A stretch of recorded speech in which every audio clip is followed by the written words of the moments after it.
திராவிட முன்னேற்ற கழகத்தினுடைய முப்பெரும் விழா, அந்த விழாவை கரூர் மாவட்டத்தில் நேற்று நடத்தியிருக்கின்றார்கள். எனக்கு அதை பார்க்கும் பொழுது ஐயோ பாவம் என்றுதான் தோன்றியது. காரணம், இதே கரூர் மாவட்டத்திற்கு சுமார் 8 ஆண்டுகளுக்கு முன்பு அன்னைக்கு எதிர்க்கட்சி தலைவராக இருக்கக்கூடிய ஐயா ஸ்டாலின் அவர்கள் வந்த பொழுது அவர் பேசிய வசனம், இந்த மாவட்டத்தில் 2 திருடங்க இருக்காங்க. ஒரு பெரிய திருடன், அவர் பேர் செந்தில் பாலாஜி, சின்ன திருடன் செந்தில் பாலாஜியினுடைய தம்பி அப்படின்னு பேசிட்டு போனார். எனக்கு 8 ஆண்டுகள் கழித்து அதே கரூர் மாவட்டத்தில் அவர் மேடையில் பேசும் பொழுது உலகமகா உத்தமர் செந்தில் பாலாஜி, இந்த உலகத்திலேயே மிகச்சிறந்த ஒரு மனிதர் செந்தில் பாலாஜியினுடைய தம்பி சர்டிபிகேட் கொடுத்தார். இன்னைக்கு திமுகவினுடைய முப்பெரும் விழா இப்படித்தான் நடந்திருக்கு. எந்த மாவட்டத்தில் 8 ஆண்டுகளுக்கு முன்பு இருவருக்கு திருடர் பட்டம் கொடுத்தாரோ, ஊழல் பட்டம் கொடுத்தாரோ, இன்னைக்கு அதே மாவட்டத்தில் அந்த 2 பேர்த்த வச்சு அந்த விழாவை நடத்தியிருக்கும் பொழுது நமக்கு என்ன தெரியுதுன்னா, தமிழகத்தினுடைய முதலமைச்சர் ஐயா மு.க. ஸ்டாலின் அவர்கள் ஒரு மண் குதிரையின் மீது அமர்ந்து காவேரி கரையை நோக்கி போறார். 2026 தேர்தலுக்கு மண் குதிரையில காவேரி கரைக்கு போறாரு. அந்த வரக்கூடிய ஆற்று வெள்ளத்துல மண் குதிரையெல்லாம் அடித்து போன பிறகு அவர் தப்பிப்பதே எனக்கு கஷ்டமா இருக்கு. அதனால் மேடையில் அமர்ந்து கொண்டு பாரதிய ஜனதா கட்சிக்கு பாடம் எடுக்கிறார், எப்படி இருக்க வேண்டும் என்று. பாரதிய ஜனதா கட்சி ஒரு நாளும் கூட தமிழக மக்களுடைய இதயத்தில் இடம்பெற்றுக் கொண்டிருக்கின்றோம். இந்த நிகழ்வும் ஒரு சாட்சி தான். அதனால் அந்த கரூர் மாவட்டத்தில் நடந்த முப்பெரும் விழாவே திமுக அரசுல சாராய காசு நடத்தப்பட்ட விழா. சாராய மந்திரியாக 3 ஆண்டுகள் பணி செய்து அவர் சம்பாதித்த பணத்துல தான் இன்னைக்கு கரூர்ல இத்தனை ஆண்டு காலமாக இருக்கக்கூடிய திராவிட முன்னேற்ற கழகத்தினுடைய விழாவே நடக்குதுன்னா, இதைவிட ஐயோ பாவம் என்று சொல்வதற்கு வேற என்ன சான்று வேண்டும்? ஆனால் முதலமைச்சர் அவர் கண்ணாடியில பார்க்கணும். எப்படிப்பட்ட ஊழல்வாதிகளை கட்சியில வச்சுக்கிட்டு, எப்படி சம்பாதிச்ச பணத்தை எல்லாம் வச்சுக்கிட்டு அதுல ஒரு விழா நடத்துறாரு. அந்த மேடையில் ஏதோ ஒரு பெரிய சாதனையை செய்தது போல எங்களுக்கு அறிவுரை வழங்குறார். அதனால் முதலமைச்சர் அவர்களுக்கு எங்களுடைய தாழ்மையான வேண்டுகோள், ஐயா கண்ணாடியை பாருங்க, முகத்தை பாருங்க, எப்படிப்பட்ட ஊழல்வாதிகளை வச்சிருக்கீங்கன்னு பாருங்க. அதன் பிறகு பாரதிய ஜனதா கட்சிக்கு அறிவுரை கொடுக்கும். தமிழக காங்கிரஸ் தலைவர் செல்வ பெருந்தகை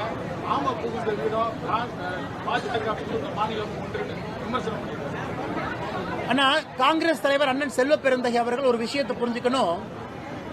இன்னைக்கு திமுகவுக்கு எடுபடியாக தமிழகத்தில் ஒரு கட்சி இருக்குன்னா காங்கிரஸ் கட்சி. அந்த காங்கிரஸ் கட்சியினுடைய பெயரை தமிழக எடுபடி கட்சின்னு மாத்திரலாம். ஏன்னா திமுகவுக்கு எடுபடி செய்வதற்காக மட்டும்தான் ஒரு கட்சி. இன்னைக்கு பாரதிய ஜனதா கட்சி ஒரு மாநிலத்திலும் புதிய மாநிலத்தில் ஆட்சிக்கு வந்துகிட்டே இருக்கிறோம். வடகிழக்குல எல்லா மாநிலத்திலும் ஆட்சியில் இருக்கிற ஒரு மாநிலத்தை தவிர புதிதாக ஒரிசா மாநிலத்துக்கு ஆட்சியில் இருக்கும். தொடர்ந்து ஒரு முறை அல்ல, 2 முறை அல்ல, பல முறை குஜராத்தில், மத்திய பிரதேசில், ராஜஸ்தான்ல ஆட்சியில் இருக்கும். ஜம்மு அண்ட் காஷ்மீர் இதற்கு முன்பு ஆட்சியில் இருந்திருக்கின்றோம். கர்நாடகாவில் ஆட்சியில் இருந்திருக்கிறோம். புதுச்சேரியில கூட்டணி ஆட்சியில் இருக்கிறோம். ஆனால் இன்னைக்கு செல்வ பெருந்தகை அவர்கள் காங்கிரஸ் கட்சி எத்தனை இடத்துல ஆட்சியில் இருக்குன்னு கேட்கணும். அடுத்து வரக்கூடிய பீகார் தேர்தலிலும் நம்ம கூட்டணி தான் ஆட்சிக்கு வரப்போகுது. ஆனால் திமுகவுக்கு எடுபடியாக ஒரு கட்சி தமிழ்நாட்டில் காங்கிரஸ் இருக்கு. இன்னைக்கு காங்கிரஸ் கட்சி வைத்தறிச்சல்ல பாரதிய ஜனதா கட்சியை பார்த்து அப்படி இப்படிங்கிறாங்க. ஆனால் செல்வ பெருந்தகை அவர்களுக்கும் இதே அறிவுரை தான். ஐயா ஸ்டாலின் அவர்கள் கண்ணாடி பார்க்கும்போது நீங்களும் பக்கத்துல இருந்து எட்டி பாருங்க, அதுல உங்க முகம் தெரியும். உங்க கட்சி இன்னைக்கு அதல பாதாளத்துல தமிழ்நாட்டில் எங்க இருக்குன்னு உங்களுக்கே தெரியும். கட்சியே இல்லாம தலைவர்கள் இருக்கின்ற ஒரு கட்சியாக காங்கிரஸ் கட்சி மாறிடுச்சு. எனக்கு அவர்களும் துரதிருஷ்டவசமா அறிவுரை கொடுக்கறாங்க. இதை விட நாம் என்ன சொல்றதுங்க ஐயா? மேடம்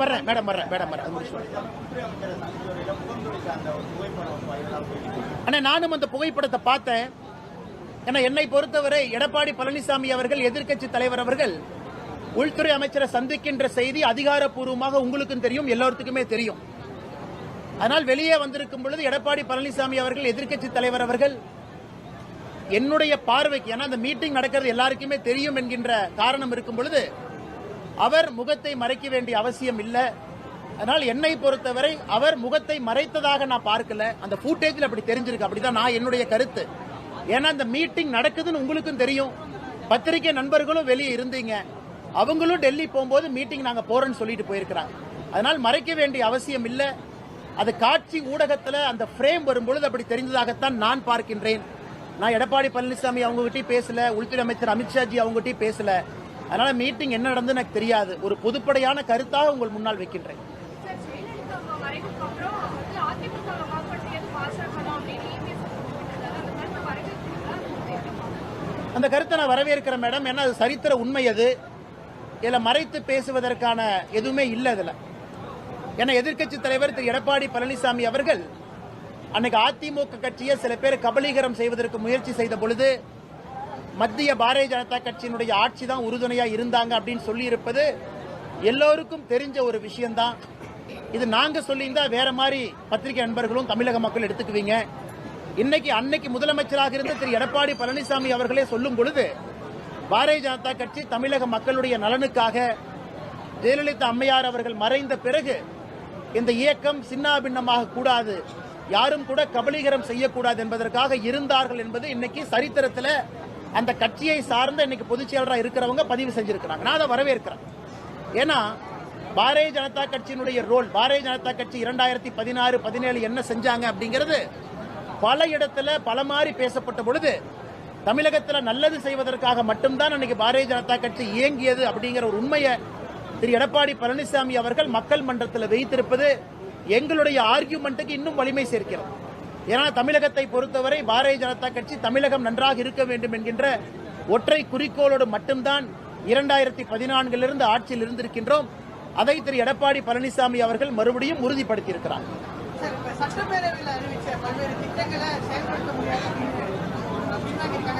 ஆனா இன்னைக்கு சட்டப்பேரவையில் ஒரு அரசு திட்டத்தை அறிவிக்கும் பொழுதே சாதாரணமா அறிவிக்க மாட்டாங்க. அந்த துறையினுடைய செயலாளர் அந்த திட்டம் பாலிசி நோட் அதையெல்லாம் பார்த்து தயார் செய்த பிறகு சட்டமன்றத்துக்குள்ள மக்கள் சபையில ஒரு மந்திரி பெருமகன் எந்திரிச்சு நாங்க இந்த திட்டத்தை அறிவிக்கிறோம் சொன்னாங்கன்னா it's a word of the government.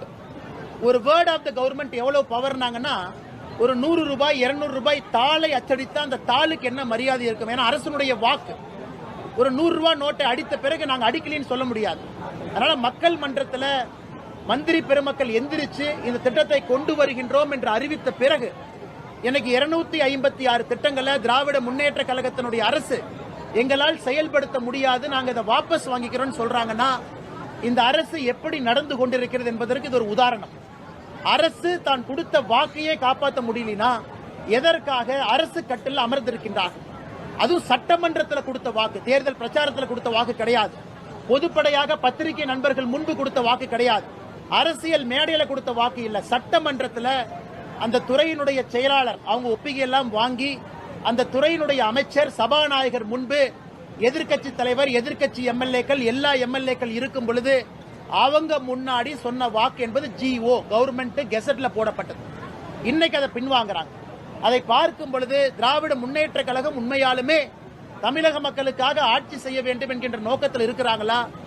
அந்த நேரத்தில் மக்களுடைய கோபத்தை சமாளிப்பதற்காக ஏதாச்சும் ஒரு பொய்ய சட்டமன்றத்தில் சொல்லிட்டு தப்பிச்சுக்கலாங்கிற மாதிரி இருக்காங்களா? இன்னைக்கு 256 சட்டப்பேரவையில் அறிவித்த திட்டங்களை வாபஸ் பெறுவதை நாங்கள் கண்டிக்கின்றோம். அதை முதலமைச்சர் அவர்கள் வாபஸ் பெறுவதை திரும்ப பெற்று அந்த 256 திட்டங்களையும் அவங்க செயல்படுத்தக்கூடிய மற்ற திட்டங்களோடு இதையும் செயல்படுத்த வேண்டும் என்பது எங்களுடைய கோரிக்கை. விஜய் வந்து சுற்றுப்பயணம் தொடங்கியிருக்காரு. சுற்றுப்பயணத்தில் பல்வேறு இடங்கள் செல்லும்போது சரியான முறையில் அனுமதி வழங்குகிற குற்றச்சாட்டு வைக்கிறாங்க. காவல்துறை வந்து ஆளுங்கட்சிக்கு வந்து அனுமதி வழங்குது, ஆனால் எங்களுக்கு அனுமதி வழங்க மாட்டேங்குது. கடுமையான திட்டம் வரும்போது மக்களுக்கு பாதிப்பு ஏற்படுது. அண்ணா, திரு விஜய் அவர்களுடைய சுற்றுப்பயணத்தை பொறுத்தவரை அதிகமாக கூட்டம் வர்றாங்க கூட்டம் வரல அப்படிங்கிறது ரெண்டாவது கருத்துங்கண்ணா. ஏன்னா மக்கள் இன்னைக்கு காட்சி ஊடகத்தை அவ்வளவு பாக்குறாங்க, நேரில் வர்றாங்க, கூட்டம் வந்தால் சந்தோஷம் தான். ஆனா வரக்கூடிய கூட்டம் எந்த விதமான பொது சொத்துக்கும் ஒரு பிரச்சனை ஏற்படுத்தாம ஒரு பப்ளிக் ப்ராப்பர்ட்டியை டேமேஜ் பண்ணாம அமைதியான முறையில் வந்து கேட்டுவிட்டு செல்வதை நம்ம எல்லோரும் வரவேற்கணும். இன்னைக்கு தூத்துக்குடியில அவங்க அடுத்த கட்ட பயணத்திற்கு அனுமதி கோரிய பொழுது அந்த காவல்துறையினுடைய அதிகாரிகள்லாம் திருச்சியில் ஏற்பட்டிருக்கக்கூடிய பொது சொத்தினுடைய சேதத்தை சொல்லியிருக்கிறாங்க. அதெல்லாம் இங்கே நடத்தப்படக்கூடாது என்று. அதனால் இது 2 பேர்த்துக்கும் பொறுப்பு இருக்கு. விஜய் அவர்களுடைய கட்சிக்கும் பொறுப்பு இருக்கு. வரக்கூடிய கூட்டத்தை கட்டுக்கோப்பாக கொண்டு வந்து பொதுமக்களுக்கு இடையூறு ஏற்படுத்தாம. அதே போல அரசுக்கும் ஒரு பொறுப்பு இருக்கு. ஏன்னா இன்னைக்கு ஒரு குறிப்பிட்ட நேரத்தில் அவங்க பர்மிஷன் கேட்கறாங்க, சனிக்கிழமை ஞாயிற்றுக்கிழமைன்னு கேட்கறாங்க. அதை கொடுப்பதற்கான முயற்சியில் அரசு இறங்கணும். இதுல வந்து பர்மிஷன் கொடுக்கல எல்லா கட்சிக்கும் இதே பிரச்சனை தான். பாரதிய ஜனதா கட்சிக்கு என்ன பர்மிஷன் கொடுத்துறாங்களா? ஒரு அரசியல் கட்சியாக வளர வேண்டும் என்றால் இதையெல்லாம் சமாளிச்சாத்தானே ஆட்சிக்கே வர முடியும், இதையெல்லாம் சமாளிச்சாத்தானே ஜெயிக்க முடியும். இதை சமாளிப்பதற்கே விஜய் அவர்களுடைய கட்சி குட்டிக்கரணம் போட்டுட்டு இருக்காங்க. தொடர்ந்து அரசின் மீது ஒரு வழக்கு சொல்றாங்க அப்படின்னா அவர்கள் எந்த அளவுக்கு தன்னை தயார்படுத்திக் கொண்டிருக்கின்றார்கள் என்பது நமக்கு தெரியுது. அதனால் என்னை பொறுத்தவரை விஜய் அவர்களுடைய கட்சி அடுத்த கட்டம் செல்ல வேண்டும் என்றால் இதையெல்லாம் சமாளிச்சு தான் அவங்க வளரணும். அதனால அவங்களுடைய கூட்டத்தை அவங்க நடத்தணும். பொதுமக்களுக்கு பிரச்சனை இல்லாம, பொது இடத்துல பப்ளிக் சொத்துக்கு பிரச்சனை இல்லாம அவங்களுடைய கூட்டம் நடத்தப்பட வேண்டும்.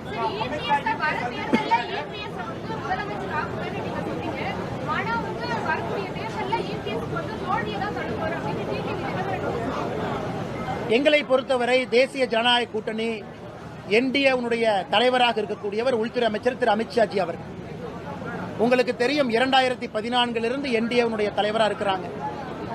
அவர் தலைமையில் இந்த கூட்டணி உருவான பொழுது அமித்ஷா அவர்கள் கொடுத்திருக்கக்கூடிய வாக்குறுதி தமிழகத்தில் என்டிஏவுடைய முதலமைச்சர் வேட்பாளராக இன்றைய எதிர்க்கட்சி தலைவர் திரு எடப்பாடி பழனிசாமி அவர்கள் இருப்பார்கள். அப்படிங்கும் பொழுது எங்களுடைய ஒற்றை நோக்கம் கடினமாக உழைத்து நாங்கள் கொடுத்திருக்கக்கூடிய வாக்கின் அடிப்படையில் திரு எடப்பாடி பழனிசாமி அவர்களை முதலமைச்சர் ஆக்குவதற்கு பாரதிய ஜனதா கட்சியினுடைய தொண்டர்கள் பாடுபடுவார்கள். ஏன்னா வாக்கு நம்ம கொடுத்திருக்கோம், எங்களுடைய தலைவர் கொடுத்திருக்கிறார். அதற்கான எல்லா முயற்சியும் எடுத்துக்கிட்டு வர்றோம். இங்க நடத்தப்படக்கூடிய கூட்டம் எல்லாமே வாக்குகளாக தேசிய ஜனநாயக கூட்டணிக்கு மாறணும். அந்த தேசிய ஜனநாயக கூட்டணிக்கு வாக்குகளாக மாறுவது முக்கியம் இல்ல, முதலமைச்சராக அந்த வாக்கு யாருக்கு போகணுங்கிறதா முக்கியம். அதுவும் சரியான நபருக்கு செல்லணும். அதுவும் எடப்பாடி பழனிசாமி அவர்களுக்கு செல்ல வேண்டும் என்று பாரதிய ஜனதா கட்சியினுடைய தொண்டர்கள் உழைக்கிறாங்க. இதை நான் வெளிப்படையாக சொல்ல முடியும். மற்றபடி ஒரு தலைவர் ஒரு கருத்தை சொல்றாங்க, அது அவர்களுடைய கருத்தாக நான் பார்க்கின்றேன்.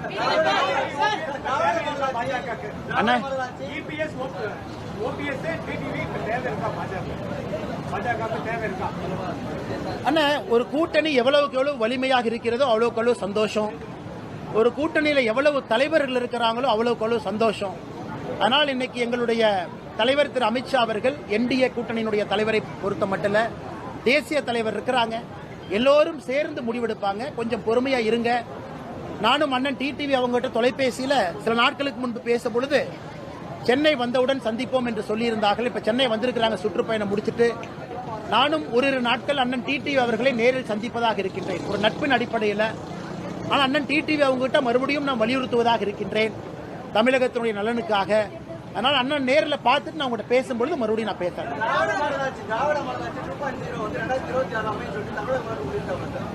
அவர் சொன்னோடனே மழை வந்து கூட்டத்தை கலைச்சிருச்சுனா. நேற்று மேடையில் திராவிட மாடல் ஆட்சி 2.0 தமிழகத்தில் அமையும் சொன்னோடனே மழை வந்துருச்சு, மக்கள் எல்லாம் கலைஞ்சு போயிட்டாங்க. நான் ஏற்கனவே சொன்னது போல மண்குதிரையின் மீது அமர்ந்து திமுகவினுடைய தலைவர் ஐயா மு.க. ஸ்டாலின் அவர்கள் மண்குதிரையில் அமர்ந்து ஆத்த நோக்கி போறார், எலெக்ஷன் நோக்கி. அதனால இந்த வெள்ளம் வரும்பொழுது மண்குதிரை எல்லாம் காணாமல் போயிடும், அவர் மட்டும் தனித்திருப்பார். அப்படித்தான் இந்த தேர்தலை பார்க்கிற காரணம் மக்களுடைய கோபம். மக்கள் மாற்றம் வேண்டும் என்று நினைக்கின்றார்கள், மக்கள் கோபத்தில் இருக்கிறாங்க. எல்லா தரப்பட்ட மக்கள், சாமானிய மக்கள், ஆட்டோ ஓட்டுறவங்க, இல்லத்தரசிகள், மிடில் கிளாஸ் இருக்கவங்க எல்லோருக்கும் மாற்றம் வேண்டும். அதை முதலமைச்சர் அவர்கள் சரியா புரிஞ்சுக்கல அப்படிங்கிறது என்னுடைய கருத்து. கரூரில் கட்சி கூட்டம் சேர்ந்திருக்கு, முப்பெரும் விழா நடந்திருக்கு, அப்படிதான் அவங்க பாக்குறாங்க. பொதுமக்களுடைய வாக்கு, கட்சியை சாராத நடுநிலை வாக்கு இந்த முறை திமுகவுக்கு வருவது கஷ்டமான ஒரு வேலையாக நாங்கள் பார்க்கிறோம்.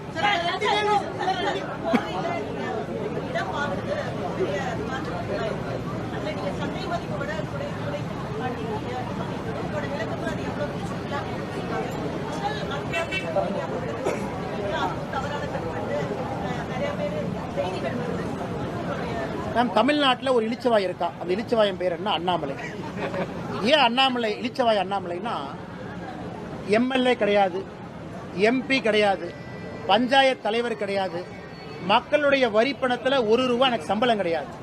ஆனா வருஷம் நான் பேங்க் அக்கௌண்ட் ஸ்டேட்மெண்ட் ரிலீஸ் பண்ணுவேன். இங்க பாருங்க, 10 வருஷம் பேங்க் அக்கௌண்ட்டை பாத்துக்கங்க, எல்லாத்தையும் பாத்துக்கங்க, ஸ்விக்கி ஜொமேட்டோ என்னென்ன வாங்கியிருக்கேன்னு பாருங்க. அது ஒரு பக்கம். நான் சொந்தமாக நான் சம்பாரிச்சு ஒரு விவசாய நிலம் வாங்கினாலும் நான் மட்டும் எக்ஸ்பிளனேஷன் கொடுக்கணும். இன்னைக்கு நீங்க ஆர்டிஐல போட்டவே தெரியும் சகோதரி அவர்களே, என்னுடைய பட்டான் என்ன உங்களுக்கு தெரியும், நான் அதை மறுக்கல. சந்தை மதிப்பை விட மார்க்கெட் ரேட் என்ன இருக்கோ அதை விட அதிகமான ரேட்டுக்கு அந்த லேண்டை அதிகாரப்பூர்வமாக வாங்கியிருக்கோம். அரசுக்கு வரியும் கட்டியிருக்கோம். எதற்கு? இயற்கை விவசாயம் செய்ய வேண்டும் என்கின்ற ஒற்றை நோக்கம்.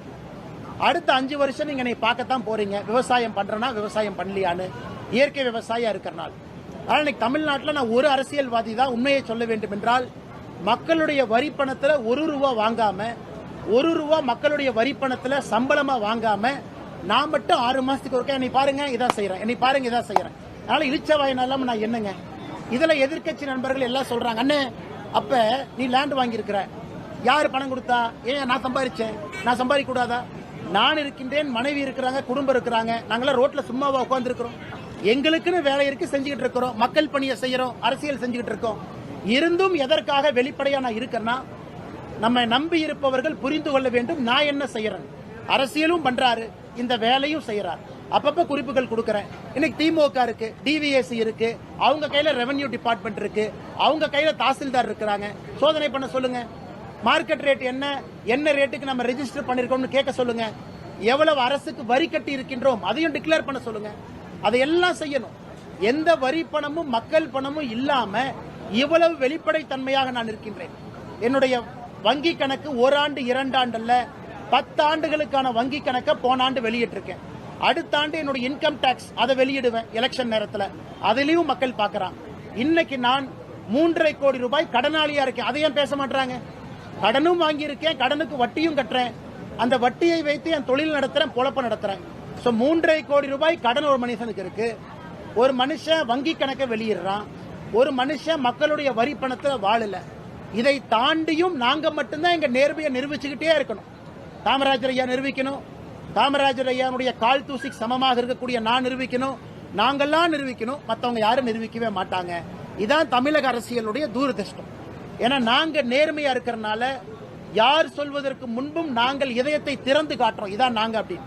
ஆனா மற்றவங்களுக்கு இது பொருந்தாது, பரவாயில்ல. ஒரு நாள் தமிழகத்தில் அந்த நாளும் நேரமும் வரும். அரசியல் யார் வந்தாலும் கூட திறந்த கண்ணாடியாக இருக்கணும். நாங்க இன்னைக்கு திறந்த கண்ணாடியா இருக்கோம்.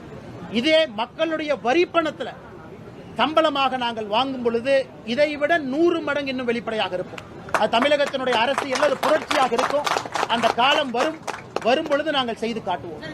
மாநில தலைவர் நீக்கப்பட்டது தொடர்ந்து ஒரு தரப்பு அண்ணாமலை பாஜகவுக்கு உரிமையாளர்கள் வெளியேற போறாரு, தனிக்கட்சி ஆரம்பிக்க போறாரு சொல்லிட்டே இருக்காங்க. தேசிய தலைமை அண்ணே ஒரு விஷயம் நல்லா புரிஞ்சுக்குங்க அண்ணே. பாரதிய ஜனதா கட்சி என்பது தமிழகத்தில் இன்னைக்கு மாற்றத்திற்கான ஒரு கட்சி. இந்த கட்சினாலதான் மாற்றம் கொடுக்க முடியும் என்று நம்பி பல்லாயிரக்கணக்கான தொண்டர்கள், இளைஞர்கள் இந்த கட்சியில் இருக்காங்க. நானும் அதில் ஒருத்தன். காரணம் பாரத பிரதமர் நரேந்திர மோடி அவர்கள் என்கின்ற ஒற்றை மனிதன். அந்த மனிதன் இருக்கிறனால இந்த கட்சி எப்பொழுதுமே மாற்றத்தை நோக்கி இருக்கும். இல்லத்தில் இருக்கிற டெங்கு காய்ச்சல் என்னை பார்க்கறதுக்கு BL சந்தோஷ் அவர்கள் இல்லத்துல எங்கிட்ட வந்து பார்த்துட்டு ஒரு காபி சாப்பிட்டு, தம்பி நல்லா இருக்கியா அப்படின்னு கேட்டுட்டு போனா உடனே செய்தி போடுறீங்க, அண்ணாமலை அதிருப்தி, BL சந்தோஷ் இல்லத்துக்கு போய் கூட்டிட்டு வந்தாங்க. அடுத்து ஒரு கட்சியினுடைய 2-3 நிகழ்வுகள் வேற இடத்துக்கு நான் போகணும் அப்படின்னா இந்த நிகழ்ச்சிக்கு வரல, அதிருப்தி. அண்ணா இன்னைக்கு எனக்கு ஒரு சந்தோஷம் என்னன்னா, கட்சியினுடைய வேலைப்பளு என் மீது குறைவாக இருக்கு. அதனாலதான் இயற்கை விவசாயம் இதெல்லாம் பண்ண முடியுது. இல்லாட்டி நான் எப்படி இந்த வேலையெல்லாம் செய்வேன்? அதனால எனக்கு இந்த நேரம் தேவைப்படுகிறது. கட்சி வேலையும் செய்யணும், அதே நேரத்தில் என்னுடைய தனிப்பட்ட ஆசை ஒரு இயற்கை விவசாயமா இருக்கட்டும், ஒரு சிறு நிறுவனம் ஆரம்பித்து புதுசா ஸ்டார்ட் அப், எப்படி அண்ணன் ஆட்டோக்கெல்லாம் பணம் கொடுத்த மாதிரி எனக்கும் அது போல சிறு குறு தொழில் செய்வங்களுக்கு ஒரு ஆரம்பகால கடன் கொடுக்க வேண்டும் என்கின்ற ஆசை. அதற்கான வேலையில் இருக்கேன். ஏன்னா அவங்க தான் முதலாளிகளாக வந்தால்தான் வேலை வாய்ப்பு உருவாக்க முடியும். அதனால் முழு நேர அரசியல்வாதி என்பதிலிருந்து கட்சி கூப்பிடும் பொழுது, கட்சிக்கு நேரம் கொடுக்கும் பொழுது நேரம், அதை தாண்டி என்னுடைய தனிப்பட்ட விஷயங்களுக்கும் நேரம் கொடுக்கிறேன். சந்தோஷமா இருக்கிறேன், நிம்மதியா இருக்கிறேன். அதனால் ஆப்பிளையும் ஆரஞ்சையும் மாம்பழத்தையும் எல்லாத்தையும் சேர்த்து கலந்து ஒரு ஜூஸ் அடிச்சு புதுசா அந்த ஜூஸை விற்க வேண்டாம். நான் பாரதிய ஜனதா கட்சியில தொண்டனாக பெருமையோடு பயணித்துக் கொண்டிருக்கிறேன்.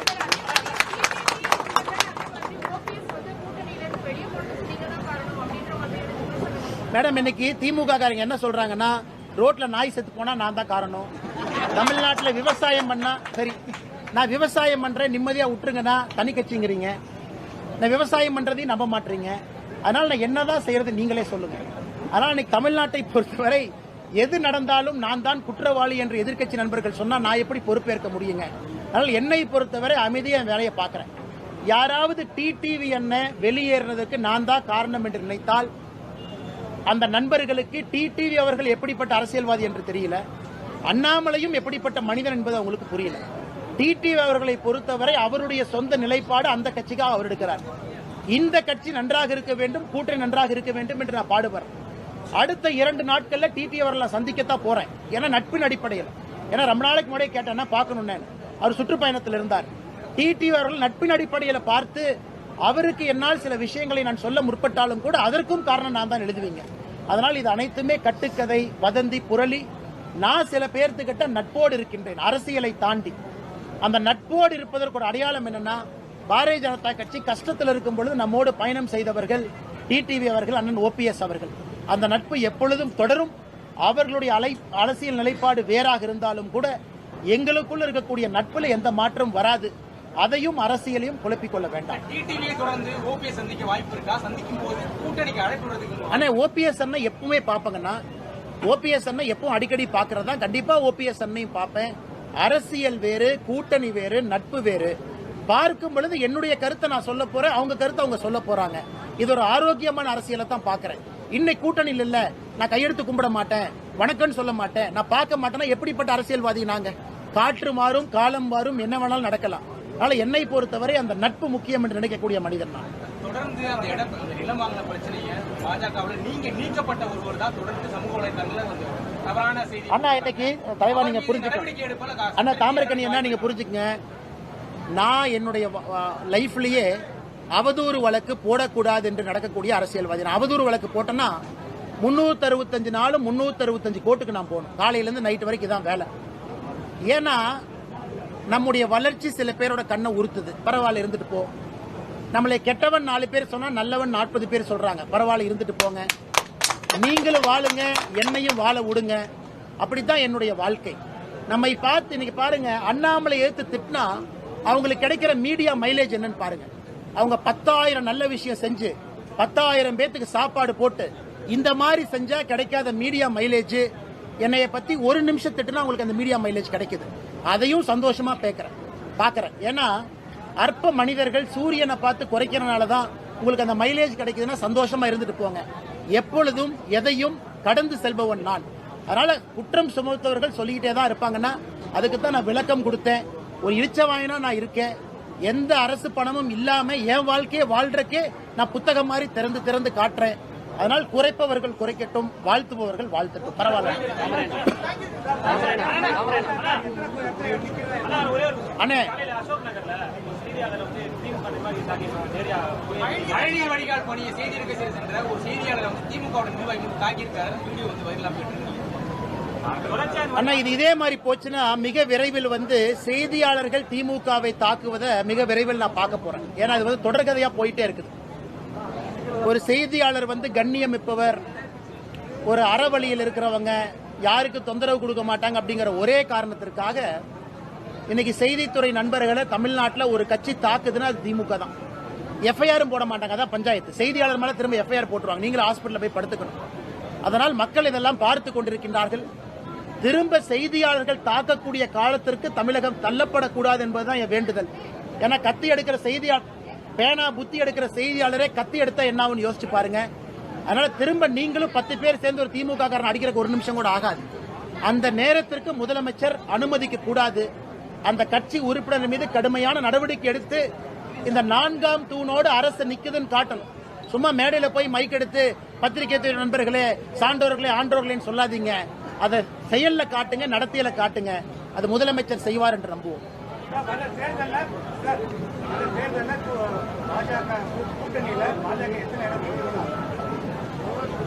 அண்ணே பொறுத்திருப்போம், நேரம் வரும்போது பேசுவோம். நான் ஏதாச்சும் பேசி தேவையில்லாம இன்னைக்கே பஞ்சாயத்து ஆகி போயிடும். கொஞ்சம் பொறுமையா இருக்கும். தொடர்ந்து நீங்க மத்திய தலைமையில் இருக்கிறவங்களை சந்திக்கல, திருமண நிகழ்ச்சி டெல்லி சென்று அண்ணா ஒரு நிமிஷம். நேத்து நான் தேசிய தலைவர் நட்டாஜி அவங்களோட தொலைபேசியில பேசினேன்.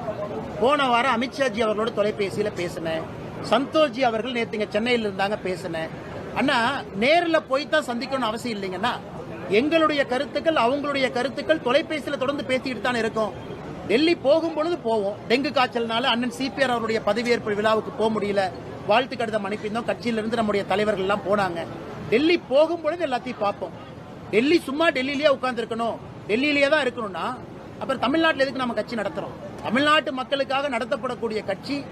தேவை இருக்கும் பொழுது, அழைப்பு கொடுக்கும் பொழுது டெல்லி போய் பார்த்துட்டு வர்றோம். அதுக்குன்னு காங்கிரஸ் கட்சி மாதிரி டெல்லியிலேயே டோரா போடக்கூடிய தலைவன் நான் கிடையாது. தமிழ்நாட்டு மக்களுக்காக உழைக்கின்றோம். டெல்லியில் இருக்கக்கூடிய தலைவர்கள் கைடு பண்றாங்க, வழி நடத்துறாங்க. எங்கெல்லாம் வார்க்கு கிடைக்கும் போது பார்ப்போம். அதுக்குன்னு வார வாரம் நான் டெல்லி போகணும்னு நினைச்சா எப்படிங்கண்ணா? நன்றி அண்ணா. அண்ணா கொஞ்சம் சாப்பிட்டு போங்கண்ணே, சாப்பிட்டு போங்க.